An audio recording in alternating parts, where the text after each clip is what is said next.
Agora que nós vimos um tiquinho sobre frutas e vegetais, porque são muitas e muitas, agora nós vamos falar especificamente sobre a parte gostosa.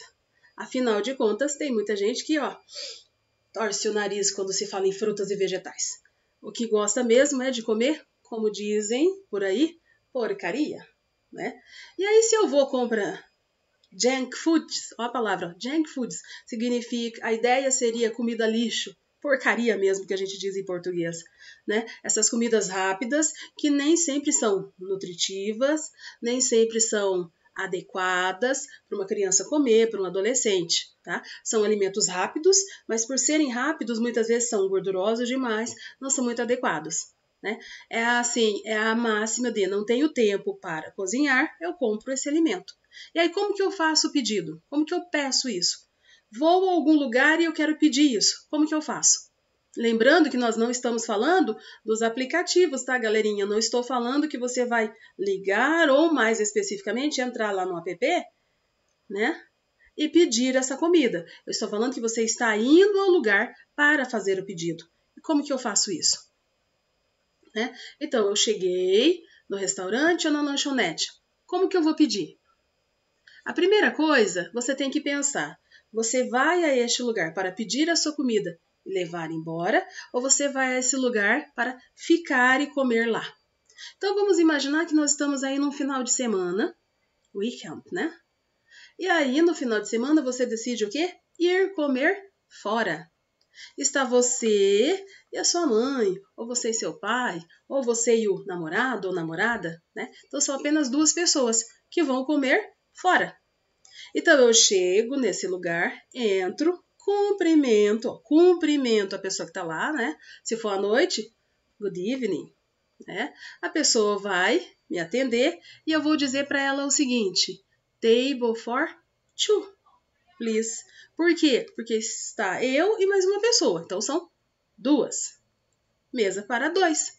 Agora, se houver mais pessoas, você vai falar table for five, please. Table for three, please. Table for 10. No problem. Pode ser 10 pessoas. Qual o problema? A família toda foi se reunir, comer fora. Podem ser uma mesa para 10. Então, ou seja, eles vão organizar o espaço ali do restaurante para acomodar esses 10 clientes. Tá? Segundo momento. Sentei. Já me acomodei e sentei. O que eu vou fazer? Se o garçom não trouxer para mim o cardápio, eu vou pedir, tá? Gente, não é feio pedir o cardápio. Em português você pode fazer isso, em inglês também. Então, se você chegou, sentou e ninguém veio te atender, no sentido de ninguém veio te trazer o cardápio, ele também não está em cima da mesa, né? Porque alguns restaurantes eles deixam em cima da mesa. Então, logo que você chega, já está lá. Então, depende. Né? Uma pizzaria, às vezes que você vai comer ali à la carte, né? Que você vai escolher o tipo de pizza, às vezes está ali em cima o cardápio. Você senta e já está ali. Mas nem todos os restaurantes fornecem isso. Né? Às vezes você tem que pedir o cardápio. Tá? Então nós estamos falando de restaurantes, presta bem atenção, ou aquelas lanchonetes que você vai precisar verificar o que tem para pedir. Então você vai falar o que para o garçom? Can you bring the menu, please? Você pode trazer o cardápio, por favor? Bring, trazer. Porque senão você vai ficar ali sem saber o que você vai pedir. Porque se você não conhece o que tem ali sendo oferecido, como que você vai pedir? Então, em um restaurante ou uma lanchonete que você não conhece, você vai pedir o cardápio para saber o que você pode pedir. Ou seja, o que você quer comer? E aí o garçom vai perguntar para você: ready to order? Você está pronto? Vamos fazer o pedido? Quer fazer o pedido? Né? Em português a pessoa pode perguntar: você gostaria de pedir alguma coisa? O que você gostaria? Em português tem várias formas, né, para entender essa frase. Vamos voltar lá ao que eu falei anteriormente. Quando se fala em frases e expressões na língua inglesa, você vai achar o similar em português. Você não vai traduzir exatamente o que a pessoa pediu. Porque se você for traduzir, seria assim: pronto para mandar pronto para ordenar, se você fosse pegar literalmente, né? Aqui não, é qual é seu pedido, né? Você está pronto para pedir? Então a definição, o significado no português é um pouco mais amplo. Então vamos lá, se você ainda faz no seu dia a dia, quando está trabalhando com a língua inglesa, traduções exatas e literais, então nem sempre vai funcionar. Por quê? Porque nós temos que olhar o contexto. Então você vai pensar em uma frase em português que tem o mesmo significado, e aí você fala, então ele está dizendo se eu quero fazer o meu pedido. Entendi. Então você pensa, ready to order? Pronto para fazer o pedido? É isso que ele está falando. Você gostaria de pedir?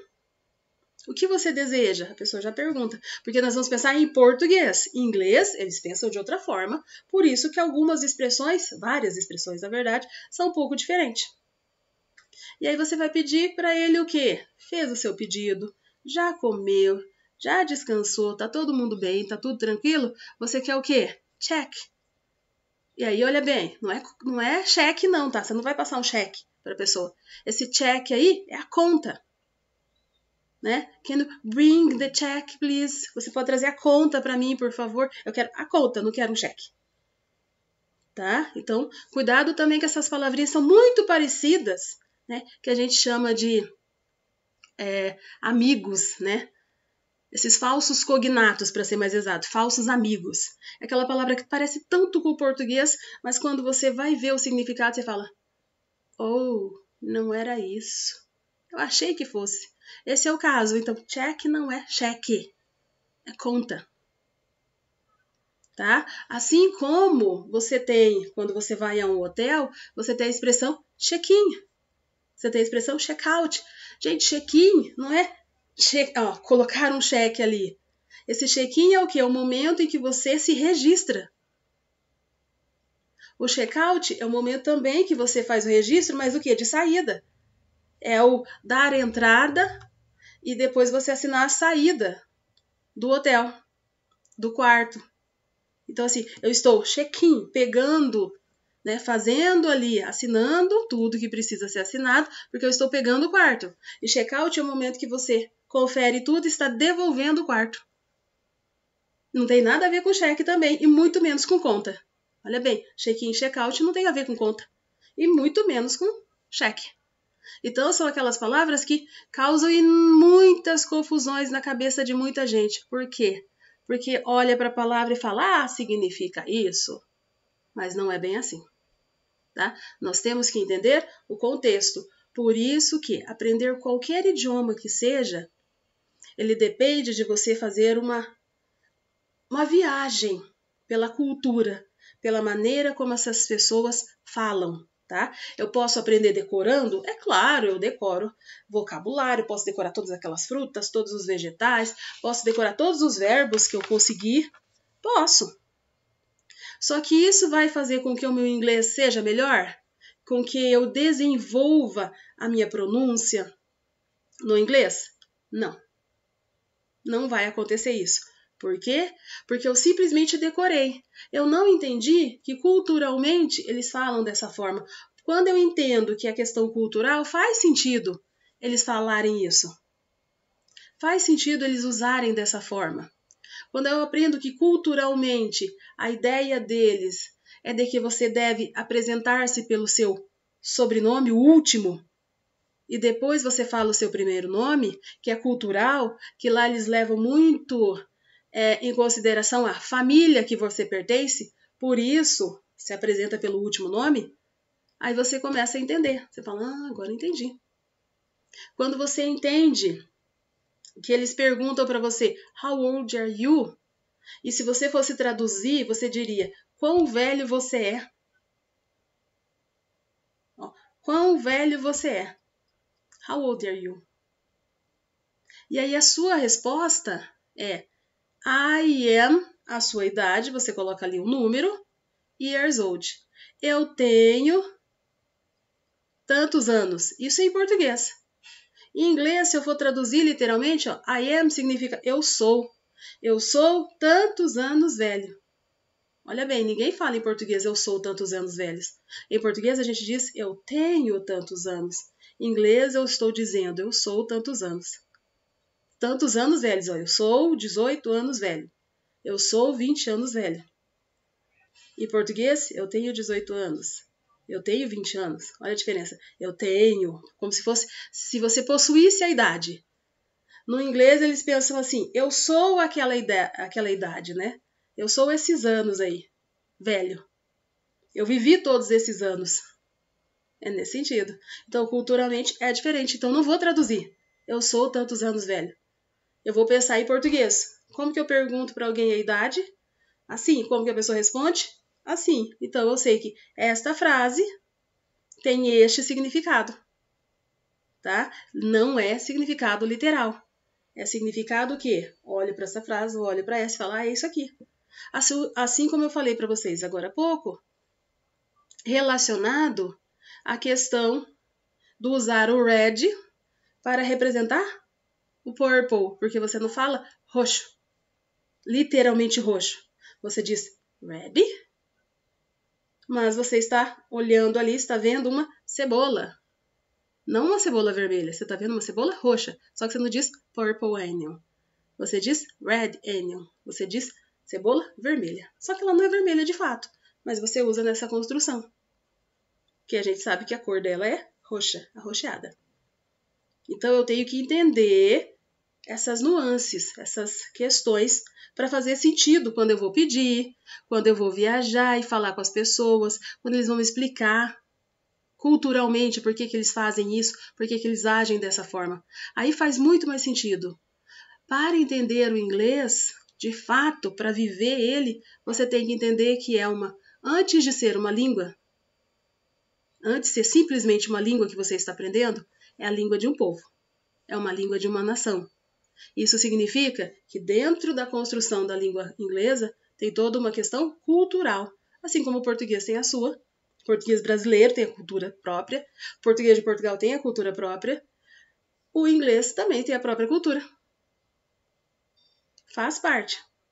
Então, se eu vou aprender no inglês falar sobre a questão lá do pumpkins, que a gente já viu, que são as abóboras, eu tenho que entender que dentro disso eu ainda tenho termos relacionados ao quê? No dia 31 de outubro, né? Existe uma festa, uma comemoração, que faz parte da cultura inglesa, que é o quê? O Halloween. O que é o Halloween? Né? E eles fazem essa comemoração, essa festa. Faz parte, é cultural. E aí eu tenho que aprender, né? Como que fala bruxa, como que fala fantasma, como que fala caldeirão, vassoura, todas as expressões relacionadas a essa festividade, porque é uma festa. Então, nós não conseguimos, de maneira alguma, aprender eficientemente um idioma, qualquer um que seja, se você fingir que não existe cultura por trás disso. Existe.